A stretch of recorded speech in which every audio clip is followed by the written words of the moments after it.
Itulah PAS, Perikatan Nasional main isu babi lagi. Kan dah kalah teruk. Perikatan Nasional kalah teruk di PRK Dun Air Kunin. Orang berkempen, bercakap soal apa kita nak buat kepada rakyat. Bukannya mencari salah orang lain. Mencari, membuat hasutan, membuat tipu daya untuk melemahkan parti orang lain. Bukan macam tu. PAS, Perikatan Nasional, masa dia menjadi kerajaan negeri Perak, 33 bulan kenapa kandang-kandang babi tidak ditutup. Hari ini mereka bermain isu seolah-olah Barisan Nasional ni gagal. Padahal zaman mereka perintah, kenapa mereka tidak laksanakan, kenapa tidak tutup. Sebab itu PAS kalah. Kita rasa bersyukur kepada Allah Subhanahu Wa Taala kerana Islam menang lagi hari ini.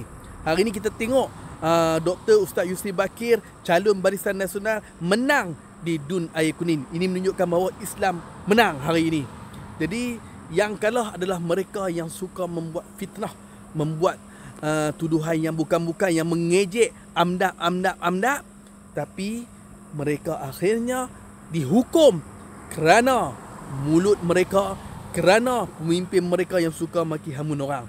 Jadi kita nak ucap jutaan terima kasih kepada pengundi-pengundi Dun Air Kunin kerana memberi kemenangan kepada parti UMNO, Parti Barisan Nasional, parti yang memperjuangkan Islam sejak merdeka sampai hari ini.